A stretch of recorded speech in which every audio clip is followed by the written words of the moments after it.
ولقد يسرنا القرآن للذكر فهل من مدكر। আমাদের জীবন ঘনিষ্ঠ অত্যন্ত জরুরি একটি বিষয় নিয়ে আজকে আলাপ করব এবং ইনশাআল্লাহ কোরআনুল কারীমের আলোকে এবং রাসূল পাক সাল্লাল্লাহু আলাইহি ওয়াসাল্লামের সুন্নতের আলোকে এই আলোচনায় আমাদের সবার জীবনের কিছুটা উপকারে আসবে ইনশাআল্লাহ। সম্মানিত হাজিরিন, জীবন চলার পথে আমরা নানা ধরনের সমস্যার সম্মুখীন হই এবং আল্লাহ তাবারাকা ওয়া তাআলা আমাদের যাবতীয় সমস্যার সমাধান হিসেবে আমাদের জন্য তার কিতাব কোরআনুল কারীম এবং তার নবী সাইয়্যিদুনা মুহাম্মদুর রাসূলুল্লাহ সাল্লাল্লাহু আলাইহি ওয়াসাল্লামকে পাঠিয়েছেন। রাসূল পাক সাল্লাল্লাহু আলাইহি ওয়াসাল্লামের জীবনের মধ্যে এবং আল্লাহর কিতাব কোরআনের মধ্যে যদি আমরা খুঁজতে পারি ভালো করে, তাহলে আমাদের জীবনের অনেক বড় বড় সমস্যার সমাধান পেয়ে যাব, যে সমস্যাগুলো আমাদের জীবনে সবার কম বেশি আছে। এর মধ্যে একটি সমস্যা হচ্ছে, আপনি এরকম কোনো সুস্থ মানুষ পাবেন না যে জীবনে কখনো বিপদে পড়ে না। প্রত্যেকের জীবনে তার লেভেল পর্যন্ত বিপদ আপদ বালা মুসিবত আসেই আসে এবং এটি সবার জীবনে আসবে, এতে কোনো সন্দেহ নাই। আল্লাহ বলেছেন, ওয়ালা নাবলুওয়ান্নাকুম, আমি অবশ্যই তোমাদেরকে পরীক্ষা করব কিছু বিষয় দিয়ে। এর মধ্যে একটি হচ্ছে মিনাল খাউফ, ভয় দিয়ে। জীবন চলার পথে তোমরা এমন সিচুয়েশনের মধ্যে পড়বে, ভয় পেয়ে যাবে। সন্তান অসুস্থ, ডাক্তার বলে দিয়েছে এই রোগ আর সারানোর নয়। আপনার মনের মধ্যে ভয় যে একটাই বাচ্চা, যদি আল্লাহ নিয়ে নেন কি হবে আমার। আপনার মা বাবা অসুস্থ, মনের মধ্যে আপনার দুশ্চিন্তা। অথবা অন্য কোনো বিষয় নিয়ে একটা ব্যবসা দাঁড় করিয়েছেন, এমন অবস্থা যে ব্যবসাটি হাত থেকে যায়, মনের মধ্যে ভয়। প্রত্যেকটা মানুষের জীবনে বিপদ আপদ মুসিবতের কথা ভেবে দুশ্চিন্তা ভয় মনের মধ্যে আসা খুব স্বাভাবিক বিষয় এবং এটি আল্লাহ পাক শুধু কাফিরদেরকে নয়, মুমিনদেরকেও এই ভয় আল্লাহ দেন, কারণ আল্লাহ পরীক্ষা নেন এর মাধ্যমে যে আপনি প্রতিক্রিয়া স্বরূপ কি করেন। আল্লাহ বলেছেন, ওয়ালা নাবলুওয়ান্নাকুম বিশাইইম মিনাল খাউফি, হে আমার বান্দারা আমি তোমাদেরকে অবশ্যই পরীক্ষা করব বিশাইইম মিনাল খাউফ, ভয়ের থেকে কিছু বিষয় দিয়ে, ওয়াল জু, এবং পেটের ক্ষুধা। সবার জীবনে পেটের ক্ষুধার কষ্ট সহ্য করতে হয় না, কিছু মানুষের হয়। উদাহরণস্বরূপ আমাকে কখনো পেটের ক্ষুধার জন্য কষ্ট করতে হয় নাই। আমি এমনও মানুষ দেখেছি যার একবেলা খাওয়ার পরে আরেক বেলা খাওয়া নিয়ে দুশ্চিন্তায় আছে, আপনিও দেখেছেন। সো এটি দিয়ে আল্লাহ আমাদেরকে পরীক্ষা করেন। ও নাকুসিম মিনাল আমওয়াল, এবং তোমাদেরকে আমি পরীক্ষা করব সম্পদের লোকসান দিয়ে। কষ্ট করে টাকা পয়সা খরচ করে একটা ব্যবসা দাঁড় করিয়েছেন, হঠাৎ করে এমন লোকসান যে হাতে মূলধনই নাই। ওয়াল আনফুস, এবং জীবনের লস দিয়ে। জীবনের লস কি, কেউ মারা গেল, আমরা মাঝে মধ্যে মনে করি যে অমুক ছাড়া জীবনযাপন করা সম্ভব নয়। আমি স্টিল মনে করি যে সম্ভবত আমার মা ছাড়া আমার জীবনযাপন করা সম্ভব নয়, এটা আমি এখনো মনে করি। কিন্তু এটি নিশ্চিত যে হয় আমার আগে আমার মা, নইলে আমার মার আগে আমি যেতে তো হবে আল্লাহর কাছে। এবং যখন একজন চলে যাবেন আরেকজন কিন্তু ঠিকই মানিয়ে নিতে হবে, কিছু করার নাই এখানে। আপনার একজনের জন্য জীবন থেমে থাকবে না। তো আল্লাহ বলেছেন আমি তোমাদেরকে পরীক্ষা করব কমপক্ষে 5টি বিষয় দিয়ে। প্রথমটা হচ্ছে খাউফ, ভয়। 2 নম্বরটা জু মানে হচ্ছে পেটের ক্ষুধা, দারিদ্র্যের কারণে খেতে পারছেন না। 3 নম্বরটা হচ্ছে ও নাকসিম মিনাল আমওয়াল, সম্পদের লোকসান দিয়ে। ওয়াল আনফুস, এবং জীবনের লোকসান দিয়ে। ও সামারাত, এবং ফল ফসলের লোকসান দিয়ে। ফল ফসলের লোকসানের 2টা অর্থ আছে। একটা হচ্ছে আপনি ধান চাষ করেছেন, সব চুষা হয়ে গেছে বা এরকম কিছু একটা। আরেকটা হচ্ছে আপনি মেহনত করেছেন, মেহনতের রেজাল্ট পান নাই, ওইটাও ফসলের লস। আপনি অনেক কষ্ট করেছেন, একটা সুন্দর মাহফিলের আয়োজন করবেন, মাহফিলের সময় এমন তুফান আসলো, হলোই না মাহফিল, এটাও তো আপনার কষ্ট বেকার গেল না। তো এটাও ফসলের লস, মানে রেজাল্ট পেলেন না। আপনি কষ্ট করে লেখাপড়া করলেন, পরীক্ষায় পেয়ে গেলেন সি বা ডি, রেজাল্ট পেলেন না। তো আল্লাহ এগুলো দিয়ে পরীক্ষা করবেন। তাই আমাদের আজকের প্রথম ওয়াজ, খেয়াল করে শুনুন, প্রথম ওয়াজের সিদ্ধান্ত হচ্ছে, যদি কখনো জীবনে বিপদ আপদের মধ্যে পড়েন, কখনো এটি মনে করবেন না যে আল্লাহ মনে হয় আমাকে পছন্দ করেন না, এজন্য আমার উপর পরীক্ষা দিয়েছেন। না, এরকম কোনো বিষয় নয়। আল্লাহ রাব্বুল আলামিন যাকে যত পছন্দ করেন তাকে তত বিপদ আপদ দিয়ে পরীক্ষা করেন। এবং এটি আমার কথা নয়, এটি রাসূল পাক সাল্লাল্লাহু আলাইহি ওয়াসাল্লামের হাদিস রয়েছে। আল্লাহর নবী সাল্লাল্লাহু আলাইহি ওয়াসাল্লাম বলেছেন, ওয়া ইন্নাল্লাহা ইযা আহাব্বা কওমান ইবতালাহুম, আল্লাহ যখন কোনো মানুষকে বা কোনো গোত্রকে, কোনো জাতিকে মহব্বত করেন, যাকে যত অধিক মহব্বত করেন তাকে তত কঠিন পরীক্ষার মধ্যে ফেলেন।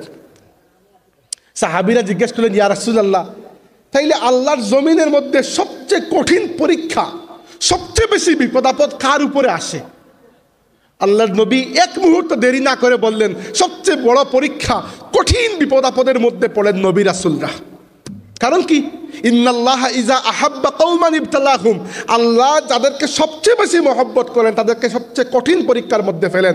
আর আল্লাহর সবচেয়ে প্রিয় হচ্ছেন নবী রাসূলরা, তাই সবচেয়ে কঠিন পরীক্ষা নবী রাসূলদের উপরে আসে। এই জন্য আজকে থেকে আমরা এটা শিখলাম যে যদি কখনো আপনি বিপদের মধ্যে পড়েন, পরীক্ষার মধ্যে, এটি মনে করবেন না যে আপনি গুনাহগার। দরকার নাই আপনি গুনাহগার হওয়ার, আপনি নেককার হলেও আল্লাহ আপনাকে পরীক্ষার মধ্যে ফেলবেন। আল্লাহ বলেছেন, আহাসিবান নাসু আন ইউতরাকু আন ইয়াকুলু আমান্না ওয়া হুম লা ইফতানুন, মানুষ কি মনে করে তারা মুখে মুখে বলবে আমরা ঈমানদার হয়ে গেছি, আর আমি তাদেরকে টেস্ট করব না? ওয়ালাকাদ ফাতান্নাল্লাযীনা মিন ক্বাবলিহিম ফালায়া'লামান্নাল্লাহুল্লাযীনা সাদাকু ওয়ালা ইয়া'লামান্নাল কাযিবিন, আল্লাহ তোমাদেরকে ফিতনার মধ্যে ফেলবেন, ফেলে পরীক্ষা করবেন যে তোমাদের মধ্যে কার ঈমান সত্য আর কে খালি মুখে মুখে উড়াইতেছে। আমার কথা না, আল্লাহ নিজে, এটা কোরআনের আয়াত। কেউ এটা মনে করার সুযোগ নাই। আল্লাহ বলেছেন যে আমি মুখে মুখে ঈমানদার হয়ে গেলাম আর আমাকে আল্লাহ কোনো পরীক্ষার মধ্যে ফেলবেন না, বরং আল্লাহ রাব্বুল আলামিন বলেছেন, ওয়ালাকাদ ফাতান্নাল্লাযীনা মিন ক্বাবলিহিম, তোমাদের আগেও যারা নেককার বান্দা ছিল আমার, প্রত্যেককে আমি ফিতনার মধ্যে ফেলেছি, পরীক্ষার মধ্যে। কেন? ফালায়া'লামান্নাল্লাহুল্লাযীনা সাদাকু, আল্লাহ যেন এটা যাচাই করেন যে কে সত্যবাদী, ওয়ালা ইয়া'লামান্নাল কাযিবিন, আর আল্লাহ যেন এটিও যাচাই করেন যে কে মুখে মুখে কথা বলে অন্তর ঠিক নাই। এজন্য ভাইয়েরা আমার, বুজুর্গরা আমার, দুস্থরা আমার, চাচারা আমার, জীবন চলার পথে বিপদের মধ্যে পড়বেন। আপনার মা মারা যাবেন, কিছুই করার নাই, বাবা মারা যাবেন, কিছুই করার নাই, সন্তান মারা যাবে, কিছুই করার নাই, সম্পদের লোকসান হবে, কিছুই করার নাই, ভয়ের মধ্যে পড়বেন, সব কিছু আপনার উপর আসবে, কারণ আল্লাহ আপনাকে পরীক্ষা করতে চাচ্ছেন। কখনো মনে করবেন না, কখনো মুখ দিয়ে এটি বলবেন না নাউজুবিল্লাহ যে আল্লাহ আর কাউকে পান নাই, আমাকেই পরীক্ষার মধ্যে ফেলেছেন, নাউজুবিল্লাহ, কখনো এই কথা বলবেন না। আল্লাহ শুকরিয়া আদায় করবেন যে আল্লাহ আপনাকে মহব্বত করেন বলেই আপনাকে পরীক্ষার মধ্যে ফেলেছেন। দ্বিতীয় কথা হচ্ছে, পরীক্ষা সবচেয়ে বেশি আসে নবী রাসূলদের উপর। আমি বলেছি আপনাদেরকে, উদাহরণস্বরূপ আল্লাহর জমিনে আল্লাহ তাবারাকা ওয়া তাআলার সর্বশ্রেষ্ঠ মাখলুক নবী মুহাম্মদুর রাসূলুল্লাহ সাল্লাল্লাহু আলাইহি ওয়াসাল্লাম, এরপরে যদি মর্যাদার হিসাবে আমরা দ্বিতীয় পজিশনে কাউকে রাখি, তিনি হচ্ছেন আমাদের পিতা, মুসলিম জাতির পিতা সৈয়দনা ইব্রাহিম খলিলুল্লাহ।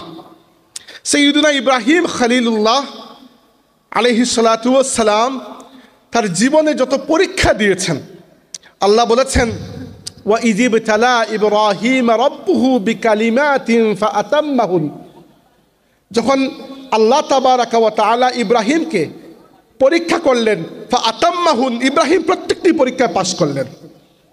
এমনকি ইমাম হাসান আল বসরি রাহমাতুল্লাহি আলাইহি এই আয়াতের ব্যাখ্যা করেছেন যে আল্লাহ কমপক্ষে ইব্রাহিমকে 15 বার বড় বড় পরীক্ষার মধ্যে ফেলেছেন। আমরা জীবনে একটি পরীক্ষার মধ্যে পড়ে পেরেশান হয়ে যাই। ইব্রাহিম আলাইহিস সালাম বড় বড় পরীক্ষা বলতে আমরা তো জানি মাত্র কয়েকটার কথা।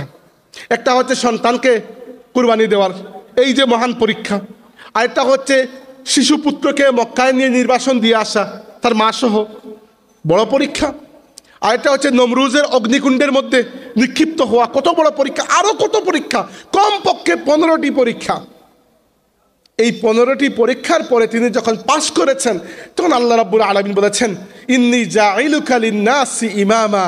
ইব্রাহিম, আমি তোমাকে পুরো মানব জাতির ইমাম বানিয়ে দিলাম। এই কথা কেন বলছি এজন্য, একটা নুকতা বোঝানোর জন্য। খুব খেয়াল করে, এটা একটু ক্রিটিক্যাল। সেটা হচ্ছে, আমরা মনে করি যে কারো উপর যদি কোনো পরীক্ষা আসে আর সে যদি ভয় পেয়ে যায়, সম্ভবত তার মনে হয় ঈমান নাই, আল্লাহর প্রতি ঈমান দুর্বল। আসলে বিষয়টা এরকম নয়। একটু গভীর বিষয় একটু খেয়াল করে বোঝার চেষ্টা করবেন। আমরা নবী রাসূলদের জীবনের মধ্যেও দেখি, যখন আল্লাহ পাকের পক্ষ থেকে প্রথমবার কোনো পরীক্ষা আসে, স্বয়ং নবী রাসূলও ভয় পেয়ে গিয়েছেন। ভয় পাওয়া কোনো ক্ষতির বিষয় নয়, ভয় পাওয়া কোনো দুর্বলতা নয়। প্রত্যেকটি মানুষ ভয় পেতে পারে, ভয় থেকে মুক্ত একমাত্র আল্লাহ রাব্বুল আলামিন। এজন্য আমরা দেখি হযরতে মূসা আলাইহিস সালাম যখন আল্লাহর সাথে সাক্ষাৎ করতে গিয়েছেন, প্রথমবার আল্লাহর সাথে কথোপকথন হচ্ছে, তো আল্লাহ রাব্বুল আলামিন কি বলেছেন? ওমা তিলকা বিয়ামিনিকা ইয়া মূসা। প্রথমে আল্লাহ বলেছেন, ইয়া মূসা ইন্নানি আনাল্লাহ, মূসা আমি তোমার আল্লাহ। চিন্তা করেন মূসার অবস্থা তখন কিরকম। কারণ পৃথিবীর ইতিহাসে একমাত্র আমাদের নবী সাল্লাল্লাহু আলাইহি ওয়াসাল্লাম, যিনি মূসা আলাইহিস সালামের পরে এসেছেন দুনিয়াতে, এর আগে অন্য কোনো ব্যক্তির সাথে আল্লাহ রাব্বুল আলামিন ডিরেক্ট এরকম কালাম করেন নাই। কালাম করেছেন ফেরেশতা পাঠিয়ে। মূসা আলাইহিস সালাম কালিমুল্লাহ, কারণ আল্লাহ সরাসরি কোনো পর্দা ছাড়াই মূসার সাথে কথা বলেছেন। মূসা আলাইহিস সালাম আল্লাহকে দেখেননি, কিন্তু কথা শুনেছেন। ও আনাখতারতুকা ইয়া মূসা, মূসা আমি তোমাকে নির্বাচন করেছি, নির্ধারণ করেছি একটা বড় কাজের জন্য। কি কাজ? যে ইযহাব ইলা ফিরাউন, তোমাকে আমি ফেরাউনের কাছে পাঠাবো। চিন্তা করে এটা কত বড় ভয়ের বিষয়।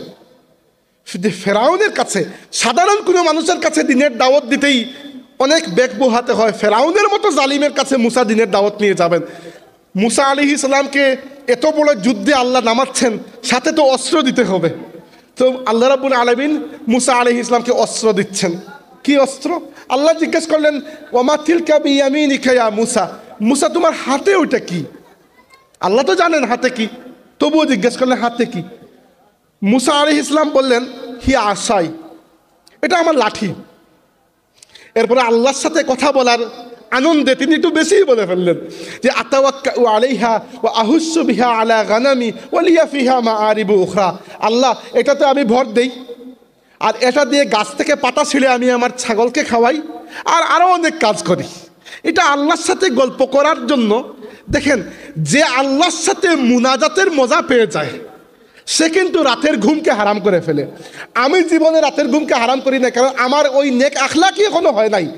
যখন হবে তখন আমিও চিন্তা করব যে না, রাতের ঘুম থেকে উঠে আল্লাহর সাথে মুনাজাত করার, কথোপকথন করার আনন্দ অনেক বেশি। তো মূসা আলাইহিস সালাম আল্লাহর সাথে কথা বলছেন, তো আল্লাহ রাব্বুল আলামিন বললেন, লাঠি হাত থেকে ফেলে দাও, তোমার লাঠি হাত থেকে ফেলে দাও। তো মূসা আলাইহিস সালাম লাঠি হাত থেকে ফেলে দিলেন। ফেলে দেওয়া মাত্র ওটি একটা বিশাল বড় সাপ হয়ে গেল, ফুসফুস করছে। মূসা আলাইহিস সালাম ফাআউজাসা ফি নাফসিহি খীফাতান মূসা, মূসা আলাইহিস সালাম ভয় পেয়ে গেলেন। তার মানে আমরা কি বুঝলাম? বিপদে পড়লে বা কোনো দুশ্চিন্তার মধ্যে পড়লে বা জীবনে কোনো পরীক্ষা আসলে ভয় পাওয়া কোনো খারাপ কিছু নয়। আল্লাহর নবীরাও ভয় পেয়েছেন। তো আল্লাহ কি বললেন? লা তাখাফ, মূসা ভয় পেও না, আমি আল্লাহ তোমার সাথে আছি। সুবহানাল্লাহ, ভয় পেও না, লাঠিটা ধরো, ধরা মাত্র ওইটা আগের অবস্থায় ফিরে যাবে। এরপরে একই বিষয় আবার হয়েছে। কি হয়েছে? ফেরাউনের দরবারে যখন মূসা আলাইহিস সালামকে ইসলামের দাওয়াত দিয়েছেন, ফেরাউন বলেছে যে তুমি যে নবী তার প্রমাণ কি? মূসা আলাইহিস সালাম তার নিজের মুআজিজা দেখিয়েছেন, লাঠিকে সাপ বানিয়ে দেখিয়েছেন। তো ফেরাউন বলেছে এটা তো আমরাও পারবো। কিভাবে? সে বলেছে যে পুরো মিশরের যত জাদুকর আছে দাওয়াত দাও, এদেরকে দাওয়াত দেওয়া হয়েছে। জাদুকররা এসেছে, এসে তাদের কাছে দড়ি ছিল, ওইগুলো দিয়ে ভেলকি করে সাপ বানিয়ে দেখিয়েছে। আসলে সাপ বানায় নাই, মানুষের চোখের মধ্যে দান্দা লাগিয়ে দিয়েছে। কিন্তু মুসা আলাইহিস ইসলামের জন্য এরকম জাদু তিনি কখনো দেখেন না, এটা তার জন্য নতুন। মুসা আলাইহিস ইসলাম ভয় পেয়ে গেলেন, আবার ভয় পেয়ে গেলেন। আল্লাহ রাব্বুল আলামিন মুসা আলাইহিস ইসলামকে বললেন, লা তাখাফ ইন্নাকা আনতাল আ'লা, মুসা ভয় পেও না, আমি আল্লাহর সাথে আছি, তুমি বিজয়ী হবে। দেখেন আল্লাহ কিন্তু তরবিয়ত দিচ্ছেন, সময় সময় আল্লাহ তরবিয়ত দিচ্ছেন। মুসা আলাইহিস ইসলাম ফেরাউনের জাদুকরদেরকে পরাজিত করলেন, জাদুকররা ইসলাম কবুল করলো, আমরা জানি ঘটনা। এরপরে যখন ফেরাউনের হাত থেকে মুসা আলাইহিস সালাম প্রায় 6 লক্ষ বনি ইসরায়েলকে সাথে নিয়ে তাদেরকে উদ্ধার করে মিশর থেকে জেরুজালেম ফিরে যাচ্ছিলেন, রাস্তায় সাগর পড়ল। তখন কি হলো, ফালাম্মা তারা আল জামানি ক্বালা আসহাবু মুসা ইন্না লামুদরিকুন। মুসা আলাইহিস ইসলামের উম্মত 6 লক্ষ মানুষ বনি ইসরায়েলের, এরা যখন দেখলো যে তাদের সামনে সাগর আর পেছনে ফেরাউনের বাহিনী, তারা বলল ধরা খাইছে, হে মুসা এমন বিপদে আমাদেরকে ফেলছো যে আগে আমরা ফেরাউনের কবজার মধ্যে ছিলাম, ফেরাউন আমাদেরকে মারত, এখন তো আমাদের সামনেও বিপদ পেছনেও বিপদ। কিন্তু আশ্চর্যের বিষয়, আপনি কোরআন শরীফ পড়ে দেখবেন সেই সময় মুসা আলাইহিস ইসলাম কিন্তু ভয় পান নাই, কারণ এতদিনে তরবিয়ত হয়ে গেছে। তখন মুসা নিজে বলেছেন যে ইন্না মাইয়া রব্বি সায়াহদিন, আমাদের আল্লাহ আমাদের সাথে আছে, তিনি আমাদেরকে পথ দেখাবেন। কি বুঝলাম, বিপদে পড়ার একটা ভালো দিক হচ্ছে বিপদ মানুষকে শক্ত করে তুলে, বিপদ মানুষকে আল্লাহর উপর বেশি তাওয়াক্কুল করতে শেখায়। আপনার জীবনে যদি বিপদ আপদ মুসিবত আসে, মনে রাখবেন প্রত্যেকবার যে ফার্মের মুরগি, সে দুনিয়াতে কোনো চ্যালেঞ্জকে ফেস করতে পারবে না, দেশি মুরগি পারবে। মুরগির উদাহরণ দিচ্ছি এই জন্য, দেশি মুরগিকে অনেক কষ্ট করে খাবার জোগাড় করতে হয়, ফার্মের মুরগিকে তো আপনি সামনে দিয়ে দেন তাকে, তো তার তো আর কিছুই করতে হয় না। তো সেই মানুষ যে জীবনে বিপদ আপদ বালা মুসিবত পার করে উঠেছে, তার জীবন আর যে কিছুই নাই, জন্ম হয়েছে সচ্ছল পরিবারে আর সোনার চামচ মুখে নিয়ে বড় হয়েছেন, উনি তো বিপদ আপদের কিছুই বুঝবেন না। তাই আল্লাহ তাবারাকা ওয়া তাআলা বিপদ আপদ দেওয়ার মাধ্যমে মানুষকে অধিক যোগ্য করে তুলেন। আপনারা নবী ইব্রাহিমের কাহিনী দেখুন, নবীদের কাহিনী আমি প্রায়ই বলি, কারণ কোরআন শরীফের সবচেয়ে বেশি অংশ আল্লাহ তাআলা নবীদের জীবনের কাহিনী আমাদেরকে জানিয়েছেন, এবং আমরা এটা ঈমান রাখি, বিশ্বাস রাখি যে আল্লাহ রাব্বুল আলামিন আলতু ফালতু কোনো কথা তো বলবেন না। কোরআন শরীফে নবীদের এত কাহিনী বলার অর্থ হচ্ছে নবীদের জীবনের মধ্যে আমাদের জন্য আদর্শ রয়েছে। আমি আমার ওয়াজে সবসময় উদাহরণ দিতে গেলে সবচেয়ে প্রথমে খুঁজি নবীদের জীবনের কোনো উদাহরণ পাওয়া যায় কিনা।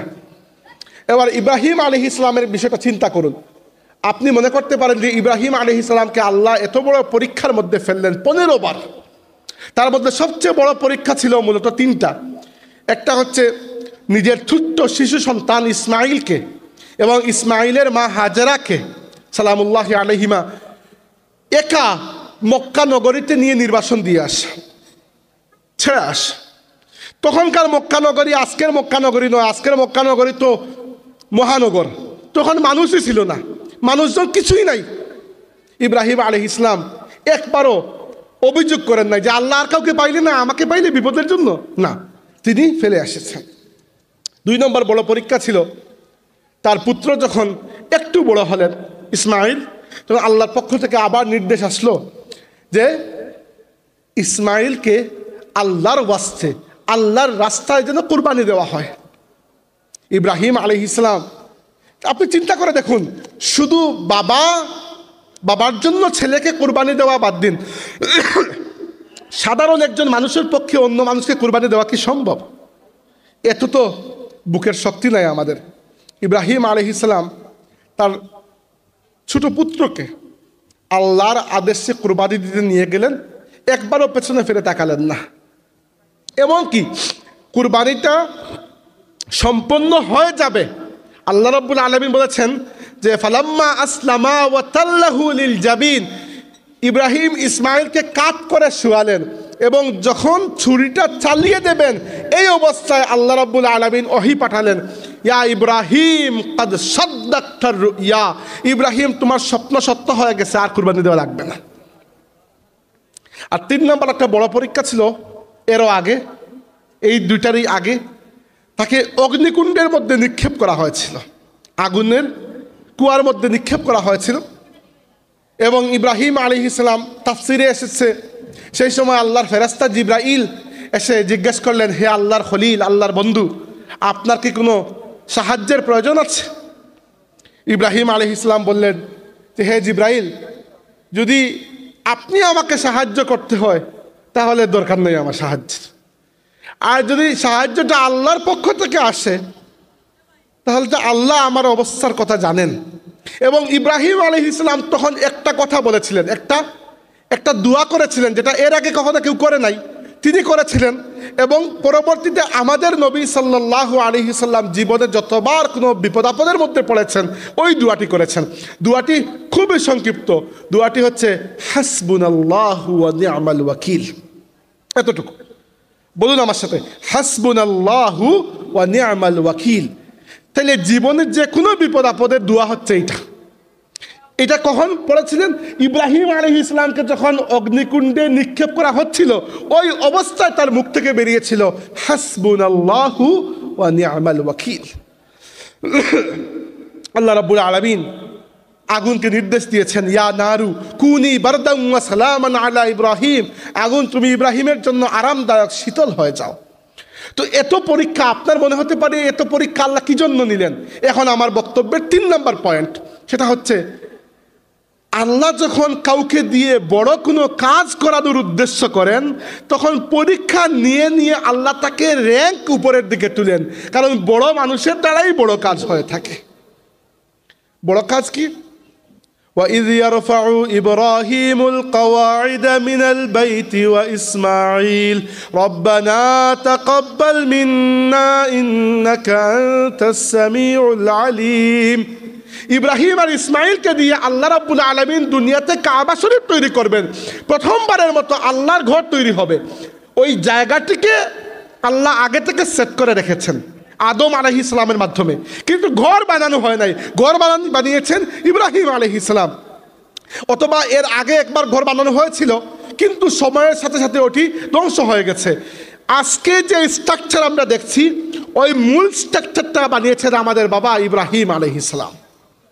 আমাকে বলুন, আল্লাহর ঘর বানানো জেনতেন মানুষের পক্ষে সম্ভব? তাই আল্লাহ ইব্রাহিম আলাইহিস সালামকে পরীক্ষার মাধ্যমে প্রস্তুত করেছেন যেন ইব্রাহিম আল্লাহর ঘর বানানোর জন্য একেবারে পারফেক্ট ক্যারেক্টার হয়ে ওঠে। তাহলে আমরা কি বুঝলাম এতক্ষণ পর্যন্ত? যে আমাদের জীবনে বিপদ আপদ আসবে, জীবন ফুলের বিছানা নয়।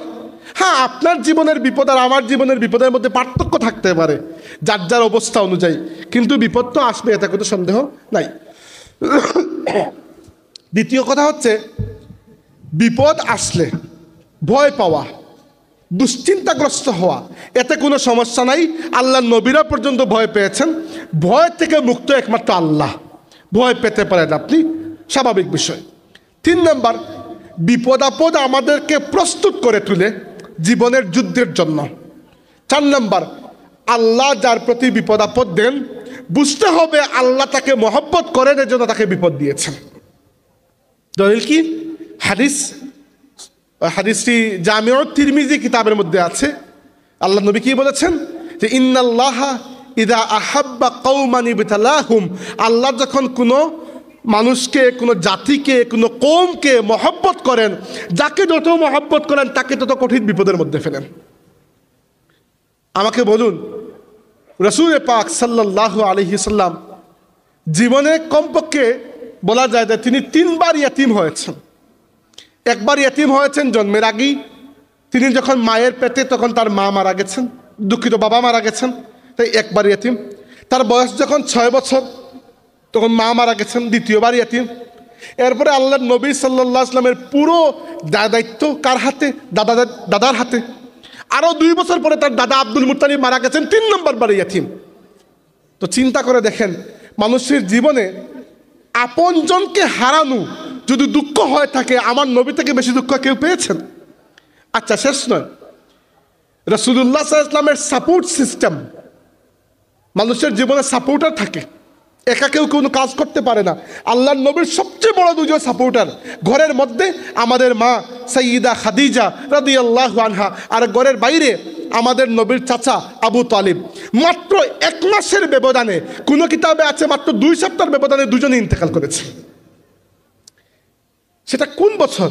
যে বছর তায়েফের মানুষ আমার নবীকে পাথর দিয়ে আঘাত করেছে, সেই একই বছর ওই ঘটনার মাত্র কয়েকদিন আগে আবু তালিব এবং খাদিজা রাদিয়াল্লাহু আনহা একই সাথে মাত্র 1 মাসের মধ্যে দুজনে ইন্তেকাল করেছেন। 3 নম্বর আরেকটা বড় ঘটনা, মানুষের জন্য সবচেয়ে কঠিন সুখ, সবচেয়ে কঠিন দুঃখ হচ্ছে সন্তান হারানো। মা বাবার জন্য এর থেকে বড় দুঃখ তার কিছু নাই।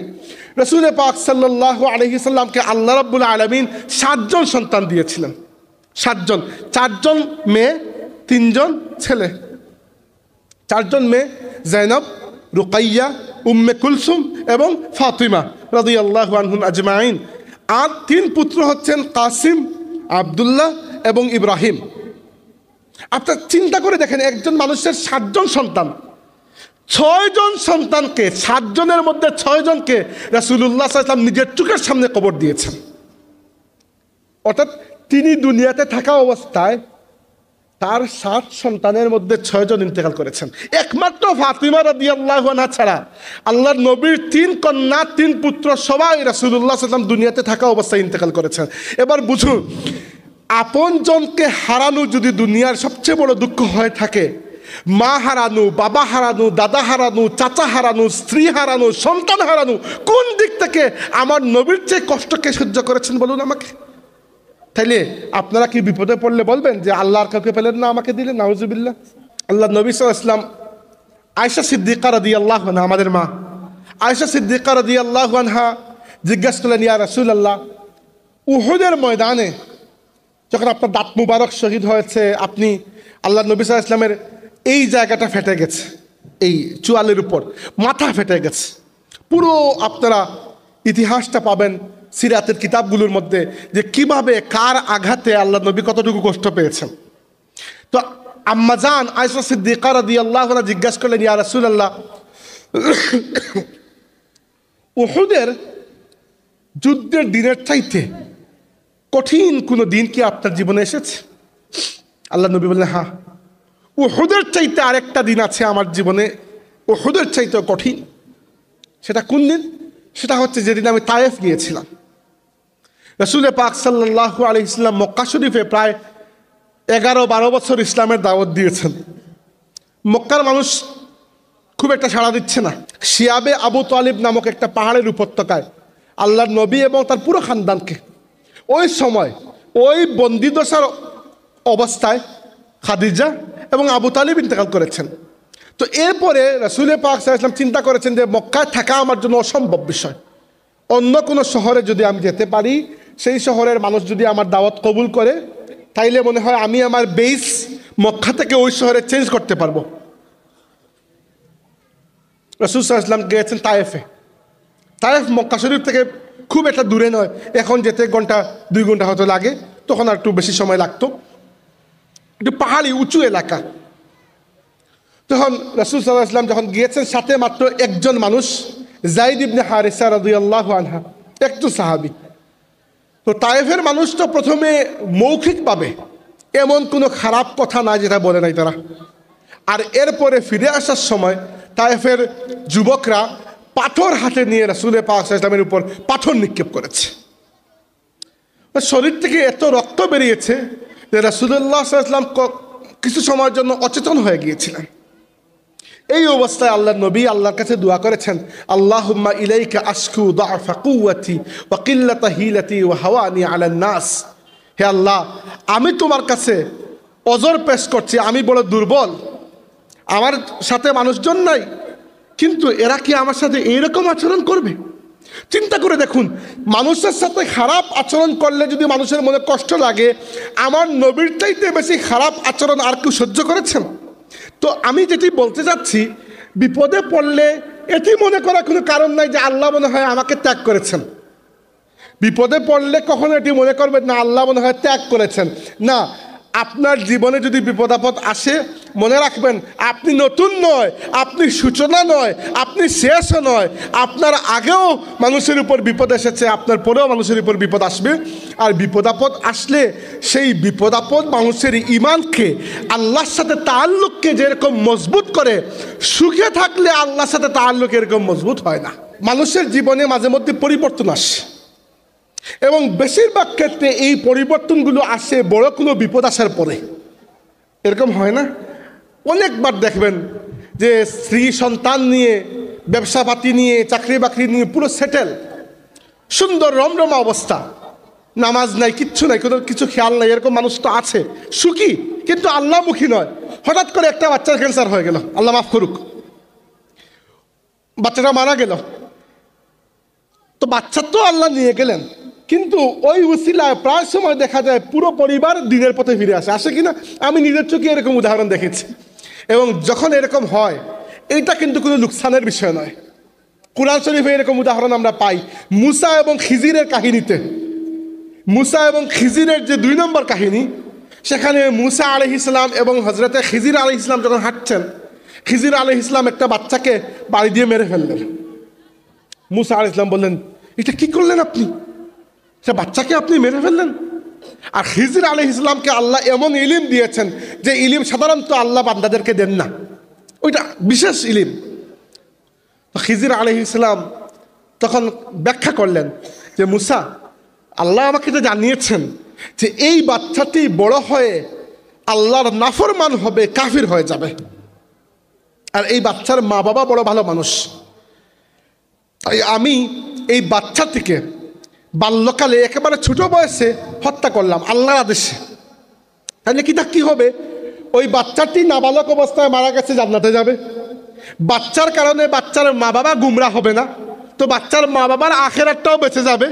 আর আল্লাহ আমাকে জানিয়েছেন এই বাচ্চার মৃত্যুতে তার মা বাবা যে কষ্ট পাবেন, এটাকে লাঘব করার জন্য আল্লাহ এর চেয়ে ভালো বাচ্চা তাদেরকে দিয়ে দেবেন আগামী বছর। ওই দেখেন, আমরা অস্থির হই কেন? কারণ আমরা ভবিষ্যৎ দেখি না। That's the only reason. খেয়াল করে দেখবেন, আমরা যদি ভবিষ্যৎ দেখতাম আমরা অস্থির হতাম না। আল্লাহ তাবারাকা ওয়া তাআলার জন্য কোনো অতীত নাই, কোনো বর্তমান নাই, কোনো ভবিষ্যৎ নাই। আল্লাহর কাছে সবই হাজির, আর আমাদের কাছে শুধু বর্তমানটা হাজির, ভবিষ্যৎটা গায়েবের মধ্যে। এই জন্য আমরা মনে করি নাউজুবিল্লাহ, আল্লাহ মনে হয় ভবিষ্যৎটা গায়েবের মধ্যে। না, আল্লাহ তো আপনার অতীত বর্তমান ভবিষ্যৎকে সেইভাবে দেখেন যেভাবে আপনি নিজেও দেখতে পারবেন না।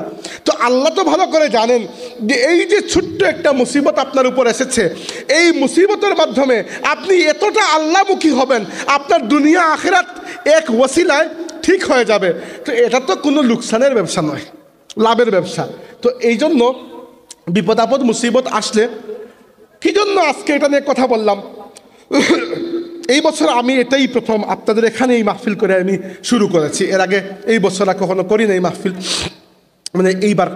তো বিভিন্ন দেশে যাই আমি, আপনারা যারা আমাকে হয়তো চিনেন, এমনিতে অনলাইনে দেখেন, আমি বিভিন্ন দেশে যাই এবং মানুষের সবচেয়ে বড় প্রবলেম কি জানেন ভাই? বড় বিপদের মধ্যে আছে, দোয়া করবেন।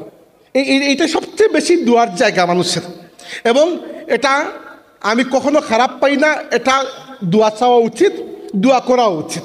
হ্যাঁ, আমার মতো গুনাহগার মানুষের কাছে দোয়া চেয়ে কী ফায়দা আমি জানি না, বা আমার সবসময় দোয়া করতে সেরকম ইয়াদও থাকে না।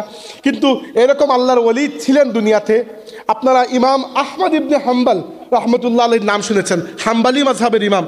তিনি কি করতেন? তার কাছে কেউ দোয়া চাইলে তিনি লিখে রাখতেন নাম সহ, আর রাতে তাহাজ্জুদের নামাজ পড়ে সবার জন্য নাম ধরে ধরে দোয়া করতেন। কীরকম নেক আখলাক, আমরা তো ভুলেই যাই। যে যাই হোক, তো দোয়া চাইবেন, মানুষের কাছে দোয়া চাওয়া ভালো, এই জন্য কারণ এটা সুন্নত। রাসূলুল্লাহ সাল্লাল্লাহু আলাইহি ওয়াসাল্লাম বলেছেন, একজন মুমিন বান্দা যখন অন্য মুমিন বান্দার জন্য দোয়া করে, আল্লাহ একজন ফেরেশতা নির্বাচন করেন ওই মুমিনের জন্য যে দোয়া করছে, এবং সে তার ভাইয়ের জন্য যা দোয়া করবে ওই ফেরেশতা তার জন্য সেই দোয়াটি করবেন। আসল গভীর কিছু বিষয় আছে এখানে বুঝতে হবে। যে ভাই আমি বিপদে পড়েছি, দোয়া করবেন, এটা তো আমাকে বললেন, আমি তো দোয়া করলাম আপনার জন্য, কবুল করার মালিক তো আল্লাহ। কিন্তু বিপদে যে পড়েছেন এটা কিন্তু খুব খারাপ জিনিস না। মাঝে মধ্যে বিপদ অনেক ভালো কিছু নিয়ে আসে, ছোটোখাটো বিপদ ভালো কিছু নিয়ে আসে। প্রথমত এটার যে জেনে আপনি খুশি হওয়ার কথা যে আমার রব আমাকে মহব্বত করেন, এই জন্য বিপদে ফেলেছেন। 2 নম্বর, যে হয়তো এই বিপদ আমার পরবর্তী জীবনকে শুধরে দেবে। 3 নম্বর, বিপদ প্রায় সময় বান্দাকে দুনিয়ামুখী থেকে আল্লাহমুখী করে ফেলে। আর নিজের চোখে দেখা ঘটনা, আমি বানিয়ে বলছি না, এগুলা কিতাব পড়ার দরকার নাই। আপনার আশেপাশে কত মানুষ আছে দেখবেন, মানুষ বিপদে পড়লে আল্লাহমুখী হয়ে যায়। এবার এইগুলো তো বললাম, এখন আরো কিছু কথা এই ব্যাপারে। তাইলে আপনারা বুঝলেন যে বিপদের ফায়দা আছে, তাই না? তার মানে কি আল্লাহ কাছে দোয়া করবেন আল্লাহ বিপদ দাও বিপদ দাও? না, এইটা আবার সমস্যা। এই দোয়াটি করা যাবে না, কোনো অবস্থাতেই আল্লাহর কাছে বিপদ চাওয়া যাবে না। শুধু বিপদ নয়, আল্লাহর কাছে সবর চাওয়াও যাবে না। আল্লাহর কাছে চাইতে হবে আফিয়ত। এটা জরুরি, গভীর নুকতা, খেয়াল করুন। আমি আপনাকে এতক্ষণ বুঝাইলাম যে বিপদে পড়া মানে ভালো, এটা আপনি দোয়া করলে আল্লাহ আমাকে একটা বিপদের মধ্যে ফেলো, তো আপনার কি মনে হয় আল্লাহ যদি বিপদের মধ্যে ফেলতে চান আপনি উদ্ধার পেতে পারবেন? সম্ভব আছে? নাই। তাইলে বিপদ চাওয়া যাবে না, পড়লে বিপদের মধ্যে সবর করতে হবে। কঠিন বিষয় এখানে। এজন্য রাসূল পাক সাল্লাল্লাহু আলাইহি ওয়াসাল্লাম দোয়া করতেন, আল্লাহুম্মা ইন্নী আসআলুকাল আফিয়া। আল্লাহ বিপদ মুক্ত জীবন চাই, বিপদ মুক্ত জীবন চাই। হাদিসে এসেছে আল্লাহর নবী আমাদেরকে নির্দেশ করেছেন, সালিল্লাহিল আফিয়া, আল্লাহর কাছে আফিয়ত চাও। আফিয়ত মানে কি? বিপদ আপদ মুক্ত জীবন। এমনকি একজন সাহাবী একবার দোয়া করছেন, আল্লাহ আমাকে সবর দাও। সবর বুঝেন তো? ধৈর্য। আল্লাহ নবী বললেন, দেখো সে সবর চেয়ে নিজের জন্য বিপদ ডেকে আনছে। কারণ আল্লাহ সবর দিবেন, পরে সবরকে পরীক্ষা করার জন্য বিপদ দিবেন। কি যন্ত্রণা দরকার আছে? দরকার নাই। আপনি চান আল্লাহ বিপদ থেকে উদ্ধার করে দাও, বিপদ মুক্ত জীবন দাও। এবং এখান থেকে আরেকটা মাসলার সমাধান হয়। সেটা কি? কখনো আল্লাহর কাছে দোয়া করবেন না যে আল্লাহ কিয়ামতের দিন আমার হিসাব কিতাব সহজ করে দাও। না না না না, সহজের বিষয়ই না। বলবেন আল্লাহ হিসাব ছাড়াই আমাকে ছেড়ে দাও। নাকি দিতে চান হিসাব? না না না, হিসাব দিলে পারবেন না। আল্লাহর কাছে হিসাব দিতে পারবে কোনো মায়ের পুত এরকম নাই। অতএব যদিও আল্লাহ বলেছেন ফাসাউফা ইউহাসাবু হিসাবান ইয়াসীরা, কিছু মানুষ আছে যাদের হিসাবকে আল্লাহ সহজ করে দেবেন। তো আপনি তো এই মানুষের মধ্যে নাও পড়তে পারেন। এই জন্য দোয়া করবেন যে আল্লাহ তোমার বহু নেক বান্দা আছে যাদের হিসাব সহজ হবে, যারা তাদের নেক আমল দিয়ে, তাদের ঈমান দিয়ে, তাকওয়া দিয়ে, হুব্বে রাসূল দিয়ে, কোরআন দিয়ে, রোজা দিয়ে তোমার আযাব থেকে পার পেয়ে যাবে। আমার তো নাই এরকম কিছুই, তো আমাকে তোমার দয়া দিয়ে আল্লাহ তুমি পার করে দিয়ে দাও। বিপদের মধ্যে পড়তে চাইবেন না। তাই এটা বিষয়টা বুঝতে হবে আমাদের, আল্লাহর কাছে বিপদ চাওয়া যাবে না। এখন আসেন এই ব্যাপারে সবচেয়ে গুরুত্বপূর্ণ টপিক কোনটা, যেটা নিয়ে আমাদের সবচেয়ে বেশি ভুল বুঝাবুঝি, সেটা হচ্ছে সবর, ধৈর্য। আমরা বেশিরভাগ মানুষ ধৈর্য বিষয়ে কি, ধৈর্যের মূল বৈশিষ্ট্য কি, মূল সংজ্ঞা কি ওটা জানি না। আমি নিজের চোখে দেখেছি যে একজন মানুষের আত্মীয় স্বজন মারা গেছেন, তিনি চোখের পানি ঝরছে, ঝরার কথাই। আরেকজন বলেছেন যে আপনি কেন ধৈর্য ধারণ করছেন না, ধৈর্য ধারণ করুন। আরে ভাই, ধৈর্য ধারণ করা মানে যে আপনি কাঁদতে পারবেন না এরকম বিষয় নয়। আসলে ধৈর্য ভিন্ন বিষয়। ধৈর্য কি, ধৈর্য কি ওটা জানার আগে প্রথমে বলি যে বিপদ আপদে পড়লে, মন কষ্ট পেলে কাঁদতে পারবেন, ইসলামে ওটি নাজায়েজ কিছু নয়। নাজায়েজ হচ্ছে বুক চাপড়ানো, আর নাজায়েজ হচ্ছে আল্লাহর উপর কৈফিয়ত তলব করা। ওগুলো হারাম, হারাম, ওগুলা কখনো করবেন না। একটা হচ্ছে ওই যে কিছু কিছু এলাকায় দেখা যায়, আমাদের বৃহত্তর সিলেট অঞ্চলে খুব কম দেখে, এটা আমি দেখি না কখনো। কিছু কিছু এলাকায় দেখা যায় যে মানুষ মারা যাওয়ার পরে লাশ সামনে রেখে মহিলারা এরকম বুক চাপড়ে চাপড়ে কথা বলে না, কাঁদে না, ওইগুলা হারাম। ইসলামে ওইগুলা টোটালি হারাম করতে পারবেন না। নুহা বলে ওইগুলাকে, আল্লাহ রাব্বুল আলামিন হারাম করে দিয়েছেন। আর দুই নাম্বার, কখনো কোনো অবস্থাতে আল্লাহর উপর কোনো কৈফিয়ত তলব করা যাবে না যে কেন নিয়ে নিলে। তো কেন নিয়ে নিলে আল্লাহকে আপনাকে জিজ্ঞেস করে নেবেন নাকি?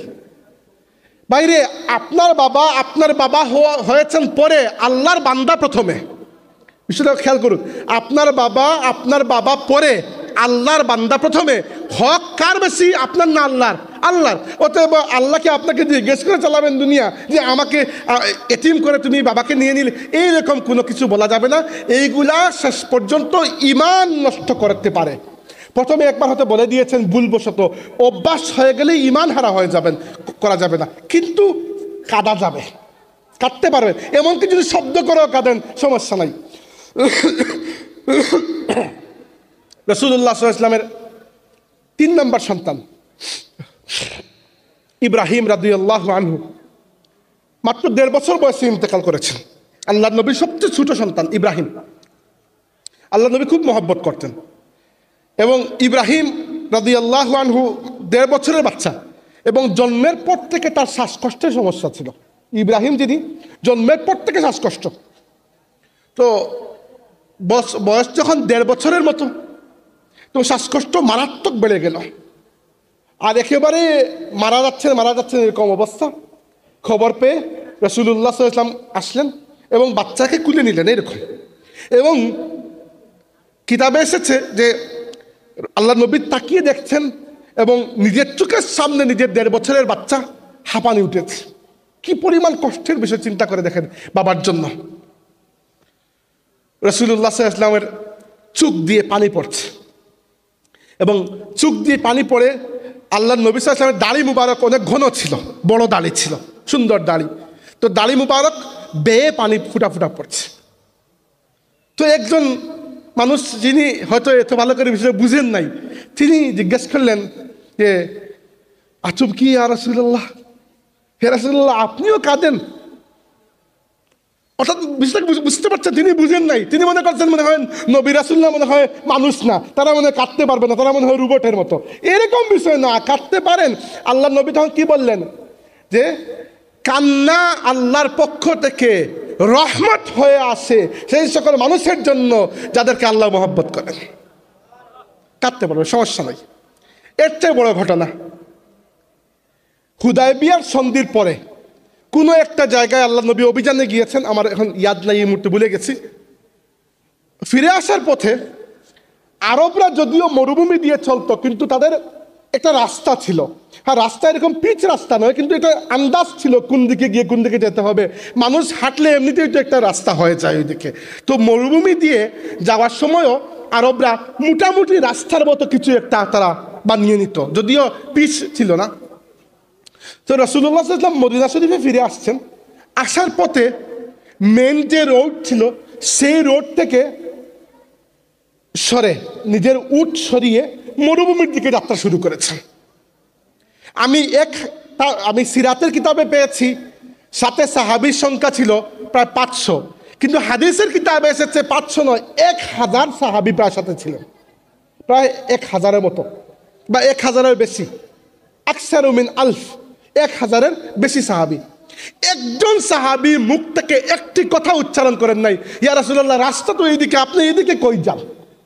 আদব, আনুগত্য, মহব্বত, এটার নাম। আল্লাহর নবী নিজের উট মেইন রোড থেকে নিয়ে যাচ্ছেন মরুভূমির দিকে, সাহাবীরা সাথে চলে গেছে। একজন সাহাবী কিছুই জিজ্ঞেস করেন নাই। যাইতে যাইতে যাইতে যাইতে অনেক দূর পর্যন্ত দেখেন সাহাবীদের মধ্যে অনেকেই অনেক ভালো ম্যাপ জানেন, রাস্তা চিনেন। অনেক সময় আল্লাহ নবীকে পরামর্শ দিয়েছেন, আল্লাহ নবী যখন জিজ্ঞেস করতেন পরামর্শের জন্য। কিন্তু সেই মুহূর্তে একজন সাহাবীর মুখ দিয়ে কোনো কথা নাই, ইয়া রাসূলুল্লাহ মদিনার রোড তো কোন দিকে ফেলে আসছে আমরা, একটা বাক্য নাই, সবাই পিছু পিছু ছুটছেন। এক জায়গায় যাওয়ার পরে খুব এবড়ো থেবড়ো একটা মাটি একটা জায়গা আসলো। রাসূলুল্লাহ সাল্লাল্লাহু আলাইহি ওয়াসাল্লাম উট থেকে নেমে গেলেন। নর্মালি নিয়ম হচ্ছে মরুভূমিতে কখনো উট থেকে নামতে হয় না, আপনার পা এখানে টিকবে না, চূড়াবালি থাকতে পারে অথবা গরমে পা ঝলসে যেতে পারে।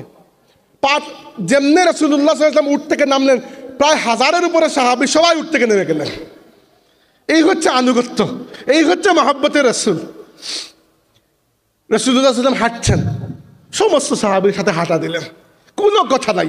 এক জায়গায় গিয়ে বসে পড়লেন, সব সাহাবীরা বসে পড়লেন এবং বসে রাসূলুল্লাহ সাল্লাল্লাহু আলাইহি ওয়াসাল্লাম সামনে হাত দিয়ে দেখালেন যে এখানে আমার মা আমিনার কবর, সালামুল্লাহি আলাইহা, সালামুল্লাহি আলাইহা।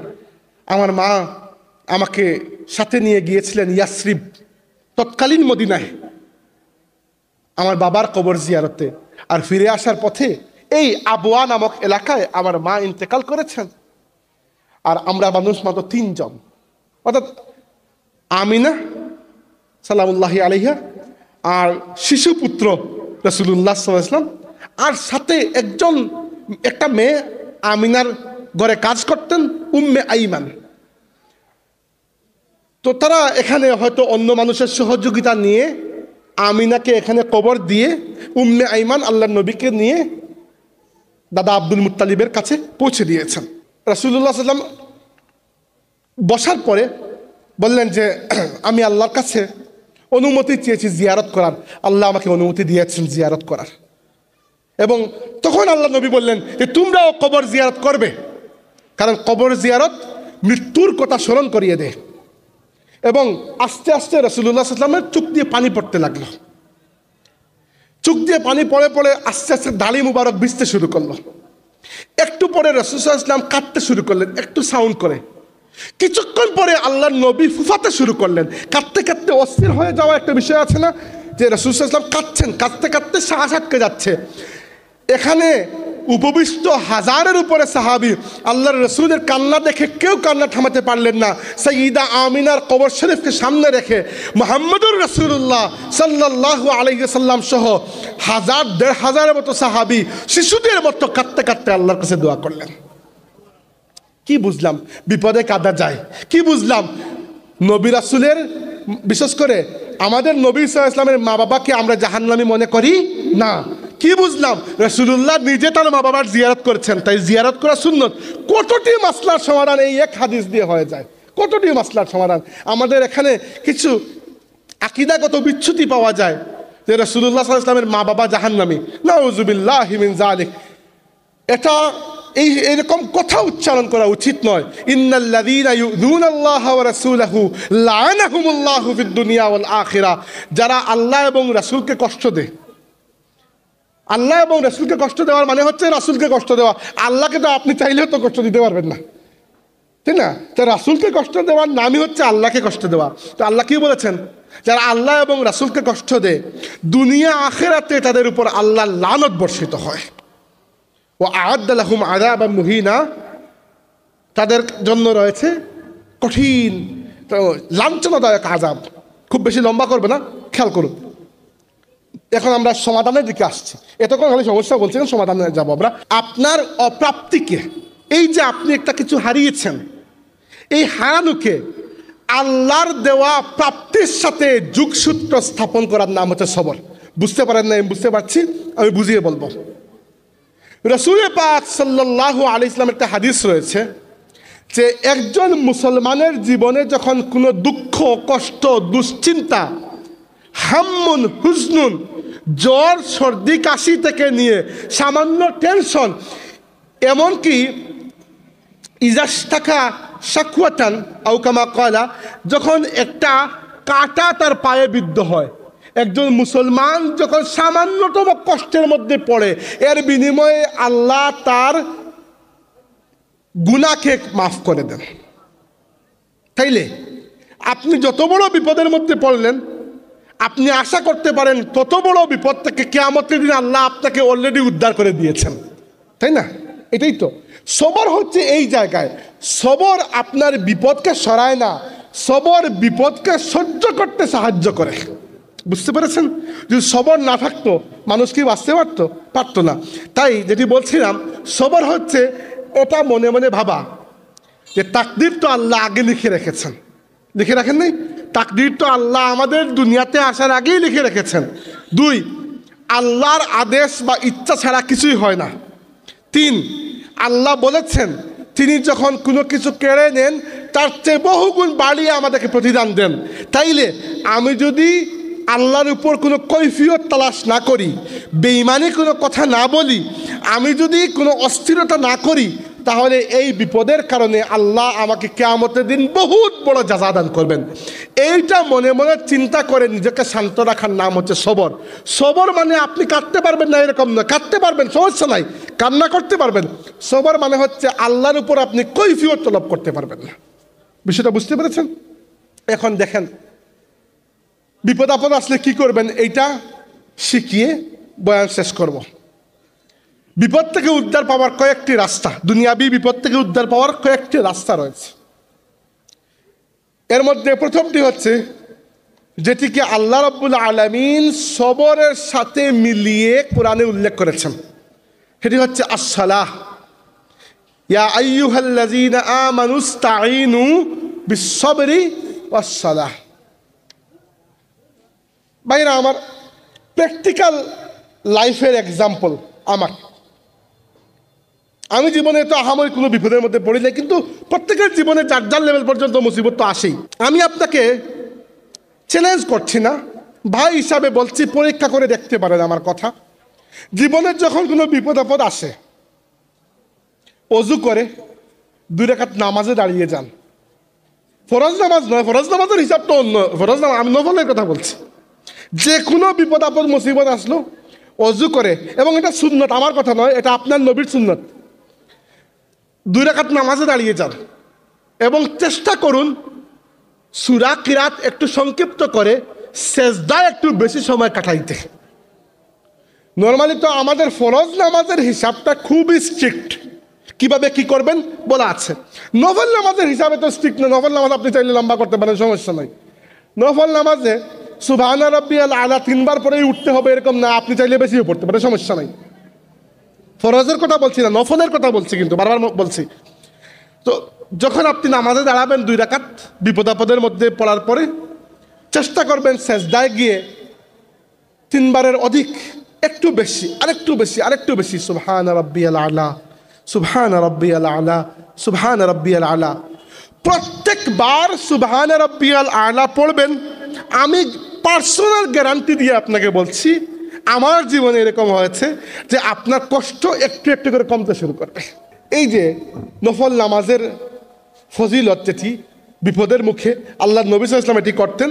এবং আপনি যখন সেজদা থেকে উঠবেন দেখবেন বিপদ তো যায় নাই, এমন না যে আপনার কেউ মারা গেছে, আপনি নামাজ পড়লে উনি জিন্দা হয়ে যাবেন, না, কিন্তু বিপদ সহ্য করার একটা ক্ষমতা আপনার চলে আসবে। আর 3টা জিকির রয়েছে বিপদের মুখে করলে মনে শান্তি পাবেন। প্রথমটা ইব্রাহিম আলাইহিস সালামের জিকির, হাসবুনাল্লাহু ওয়া নি'মাল ওয়াকিল।